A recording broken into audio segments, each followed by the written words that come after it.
Hey guys, Skylar here from the Mint Changeyoucanwear. Today's video we're going to be making coin rings with really basic tools. In previous videos I've worked on the assumption that you might have some basic tools, but in this video we're going to start completely from scratch and we're going to collect our tools and see how much everything really costs. Also, we're going to be doing some options where you can size coin rings and make them any size you want. The point behind this video is to get everyone who wants to make a coin ring making them. It's a load of fun and I know everyone can do it. So let's start this with a tool list. So we're going to need a ring mandrel, a mallet, a drill bits, and possibly a file. But then, for some of the more advanced stuff we're going to be doing, we're going to need a hacksaw, an electrical coupler, and some dies, folding cone, and a coin ring anvil. All right, let's go get it.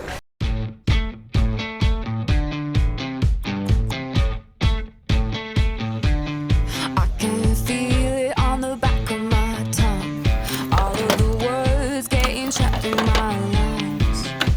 Heavy like a stone, waiting for the river to run.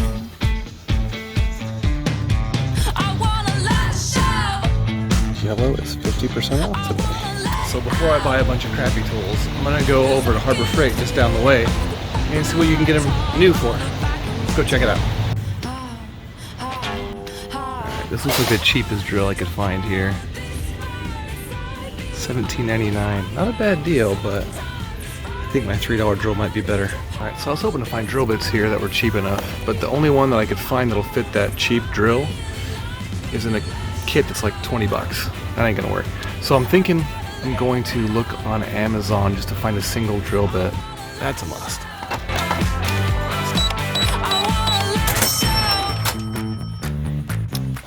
All right.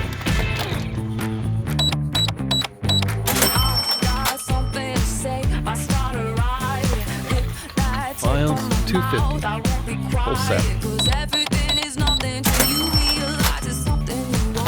We'll go get our drill bit back over at Goodwill, or our drill back over at Goodwill, and we'll be good to go. Alright, we've got ourselves our drill. And we're about ready to, what? Mind if I do? I feel like we did pretty good. We got all of our tools and a sweet hat for, you know, just about 20 bucks. Not bad. I just realized there's one more thing we forgot to get. That coupler, so we can make that again. I already had one from a previous video, but we're doing it all fresh now. So we're gonna go to Lowe's real quick, get that coupler and cut it down, and then we'll be ready to get started. All right, here we are. In Lowe's. This is a EMT 1.5 inch. Concrete tight when taped, okay. I gotta tell you, at first I bought this as a joke. I think it's growing on me. I'm keeping it. Now that I'm back with the tools, I got to thinking about the drill bit and the ring mandrel we had yet to find. A friend of mine gave me a ring mandrel that he got at a yard sale. This was $1. Last spring I got some drill bits at a yard sale, 25 cents a piece. Alright, now it's time to turn this into a ring. And the first thing we need to do is get a hole cut in it. So let's find the perfect center first. And the best way to find a center is to stack up some business cards or some paper. And once you think you pretty much have it, set your pin on there like that, and then spin the coin and see how close to center we get. It's not the end, but it feels like it is. I'm waking up. I forgot we need a punch too. And the plan now that we have it punched is to get some wood. Where did I get the wood? It's gonna be a really long video if I tell you where I get every little thing.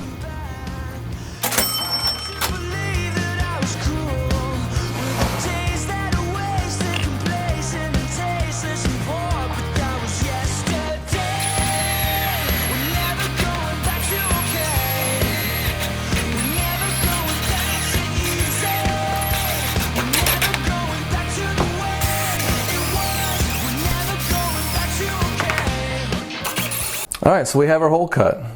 Do you see anything wrong with it? So this is one of the problems you have when you're drilling holes in coins. Instead of cutting them with like a punch and die kit, you can get a Harbor Freight, or even better yet, the auto punch that Jason makes over at Jason's Works. Most of the time it doesn't come out perfectly center. So you've got a couple options. Keep trying to drill until you finally get one that's perfectly centered. but in my experience, they're never ever perfect. Or you can just remark a good circle around it and then file your way to center again.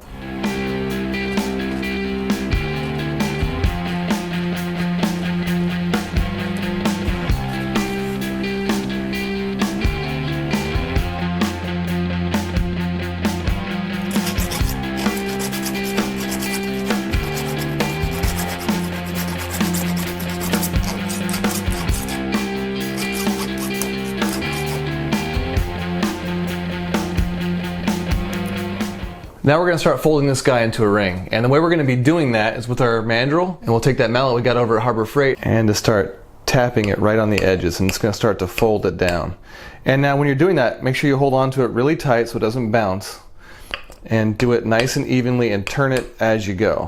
And if you do that, it'll bend over nice and evenly. It does take a lot of practice, so don't give up right away. Keep practicing till you start to get it even.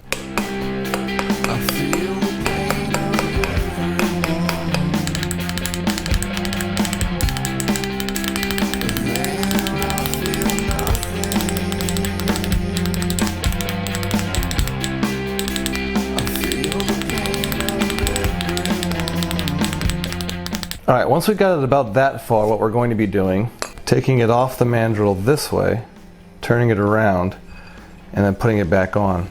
And now, if you guys have noticed, I haven't done something that I normally would do, and that'd be anneal this coin. Annealing basically is when you take a torch and heat it up and then cool it down, and that makes the metal nice and soft, so that way you can bend it a lot easier. I decided not to spend that kind of money on a torch. You can do it without, it just makes the bending a little bit harder. And then another thing it's important to do is keep an eye on this cut edge. You'll start to see cracks form a lot more easily if you don't anneal it. If you see any, take your file them back out, and then keep going.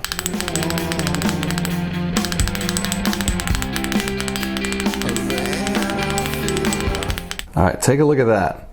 That is pretty much what I'm looking for. This coin edge has been hammered down to where it totally touches the mandrel now.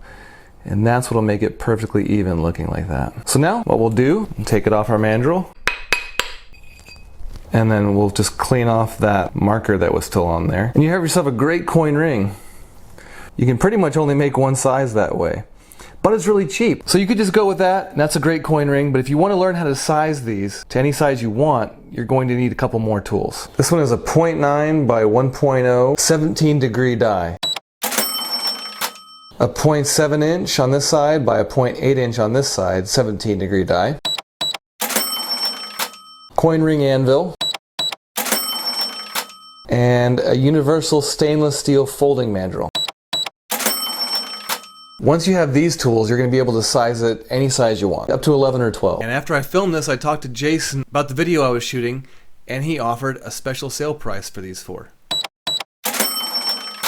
Alright, let's see how it works. So you guys might have been wondering why we bought this earlier. And this thing is because we need to hold those dies in place so we can hammer on them. And this just so happens to fit the die perfectly. But it's a little too big right now, so we need to cut it in half. So that is also why we got our hacksaw.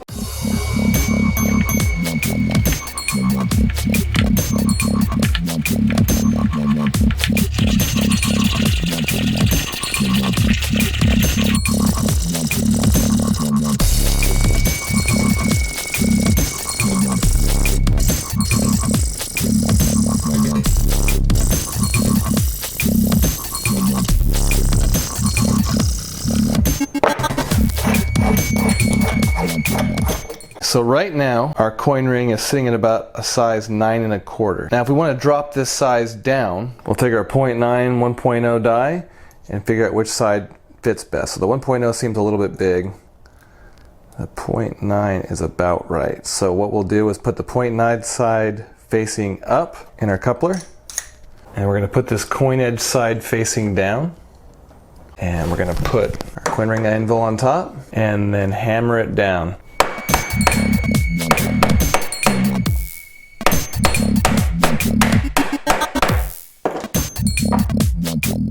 And because we haven't annealed it, it takes a lot more force to start to shrink it. But we've already dropped it to 8 1/2, so we're going the right way.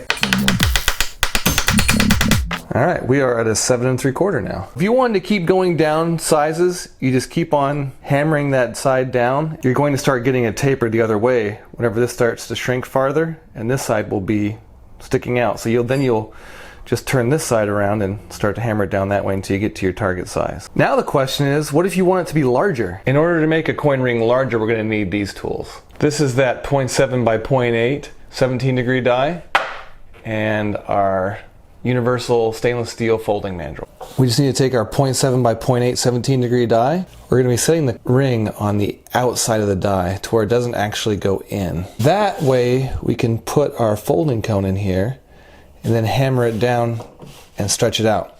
But the problem we're going to be having is this will bottom out on our table before we stretch anything. So what we'll do is take the bigger die that we have and stack it on top so it has room to pass through. We'll hold everything in place with our coupler.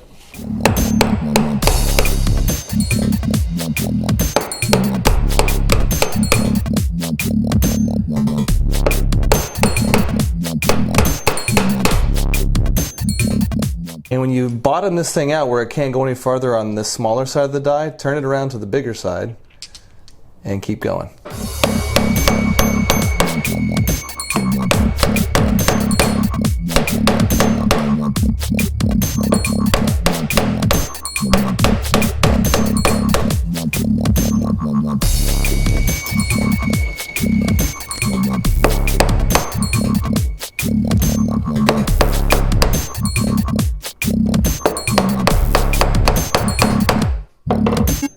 Alright, so I've made it up to almost 11 and a half now. There are a few pitfalls you have to watch out for.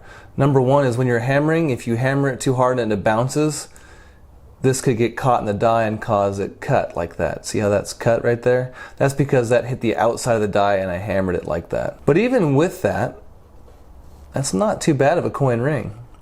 This was actually my second attempt right here. After I got done with this one, I tried a few of them off camera to see if I could refine that a little bit, because all it really takes is some practice.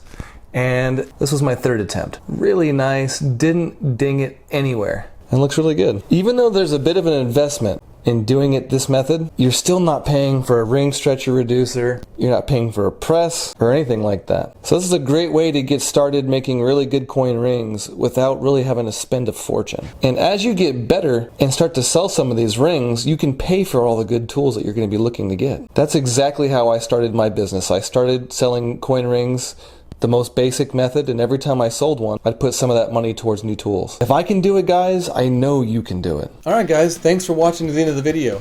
Make sure you check out my website, Changeyoucanwear.net, for all the rings I make and also the coin ring classes that I offer there. And also, I'll have a link in the description box below for the tools for Jason's works.